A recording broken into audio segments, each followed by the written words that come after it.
Police remand में मार से टूट गई सोनम।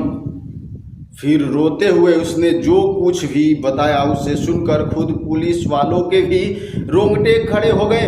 जो सोनम पिछले 7 दिनों से पुलिस को गुमराह कर रही थी, उसी सोनम ने अपने एक एक गुनाह को कबूल कर लिया।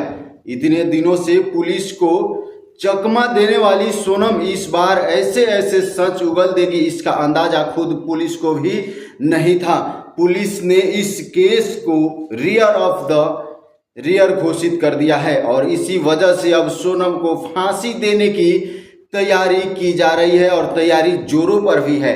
केस को फर्स्ट ट्रैक कोर्ट में लेने जाने की प्रक्रिया शुरू हो चुकी है ताकि सोनम को जल्द से जल्द फांसी की सजा दिलाई जा सके।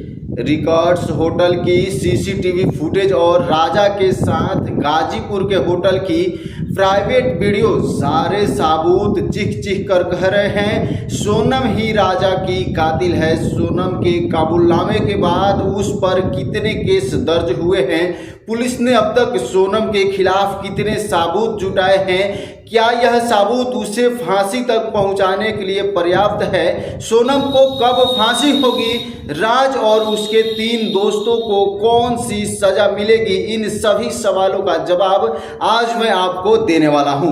पूरे फैक्ट के साथ सबूत, सोनम के बयान और पुलिस की रिपोर्ट के आधार पर वो सच जो अब तक आपसे छुपाया गया था। लेकिन वीडियो में शुरू करने से पहले आपसे एक छोटी सी गुजारिश है, छोटा सा हमारा रिक्वेस्ट है साथियों, इस वीडियो को बिना स्किप के अंत तक जरूर देखिए और राजा को इंसाफ दिलाने के लिए कमेंट में भी वी वांट जस्टिस फॉर राजा जरूर लिखें और साथ ही साथ यह भी बताएं कि सोनम जैसी धोखेबाज, शातिर और निर्दयी औरत के साथ क्या होना चाहिए। 7 जून तक सोनम एक मासूम पत्नी थी जिसके लिए पूरा देश इंसाफ मांग रहा था, लेकिन 8 जून की रात जब वह गाजीपुर के एक ढाबे से गिरफ्तार हुई तो जैसे सच्चाई ने सबको झकझोर कर रख दिया।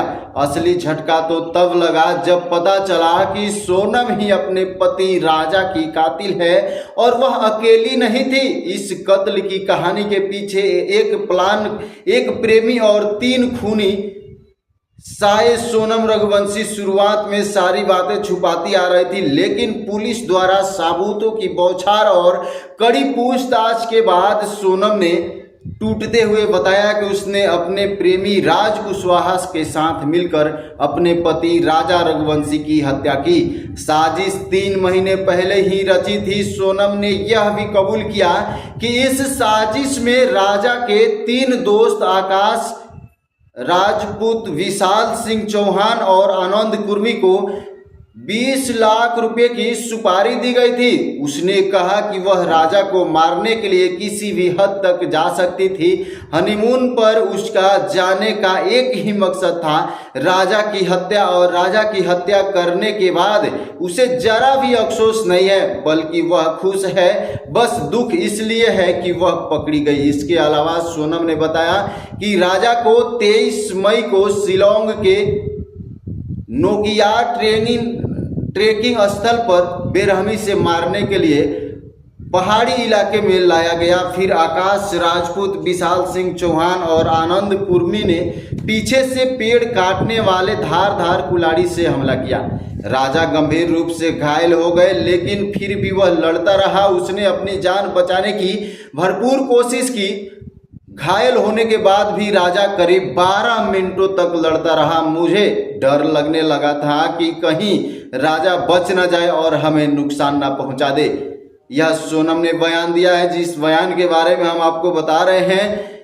मुझे मेरा प्लान फेल होता हुआ दिखाई दे रहा था, सोनम ने बताया, इसलिए मैंने चिल्ला कर कहा मार दो इसे। फिर तीनों ने मिलकर राजा पर कई हमले किए, जिससे राजा जमीन पर गिर गया। तब तक राजा की सांसें चल रही थी, लेकिन ज्यादा खून बहने की वजह से राजा उठ नहीं सका और फिर हम चारों ने मिलकर राजा को खाई में फेंक दिया।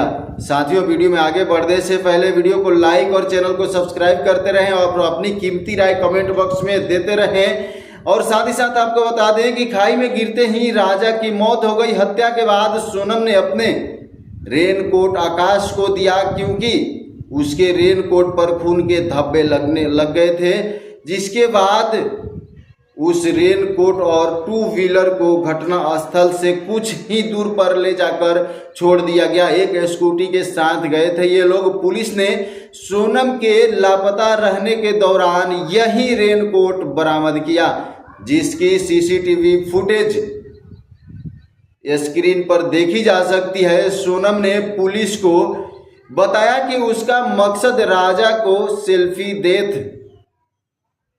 की तरह दिखाकर हत्या को हादसा बनाना था, लेकिन सोनम को यह पता नहीं था कि उसकी चोरी पकड़ी जाएगी।